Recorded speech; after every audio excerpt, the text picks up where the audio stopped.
आता बघूया टॉप 9 राजकीय बातम्या।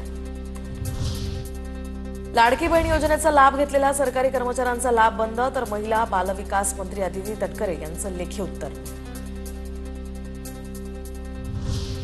महाराष्ट्रामध्ये 3 महिन्यात 767 शेतकऱ्यांच्या आत्महत्या, शेतकऱ्यांच्या कर्जमाफीच्या मागणीकडे मोदी सरकारचं मात्र दुर्लक्ष। राहुल गांधींचा हल्लाबोल, तर कर्नाटकमध्ये सुद्धा 15 महिन्यात 1500 शेतकऱ्यांनी आत्महत्या का केली, भाजपचा सवाल। उद्धव ठाकरे यांच्या भेटीनंतर सुद्धा संजय पवार यांची नाराजी कायम, कोल्हापुरातील संजय पवार उपनेतेपदाचा राजीनामा देणार असल्यावर ठाम। सगळेच आपली चामडी वाचवायला पक्ष बदलत नाहीत, संजय राऊतांचा नारायण राणेंना टोला, तर 2 भाऊ एकत्र आल्यास काही फायदा होणार नाही, नारायण राणेंनी केला होता ठाकरेंवर हल्लाबोल। बदलापुरात भाजप आमदार किसन कथोरे यांच्या घरासमोरील रस्त्यावर गोळीबार, 2 गटातील वादातनं गोळीबार झाल्याची माहिती, गोळीबारात 1 जण जखमी, पोलीस घटनास्थळी दाखल, तपासही सुरू।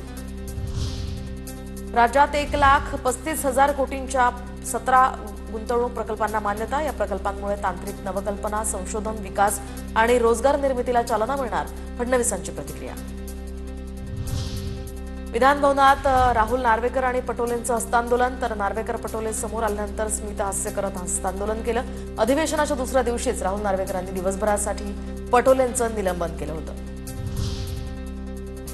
अजित पवारांच्या राष्ट्रवादीचे आमदार संग्राम जगताप यांच्याबाबत शरद पवारांकडे तक्रार, शरद पवार गटाच्या अहिल्यानगरमधील शिष्टमंडळाकडून पवारांकडे तक्रार, संग्राम जगताप यांच्यामुळे अहिल्यानगरमधील वातावरण दूषित होत असल्याचाही आरोप।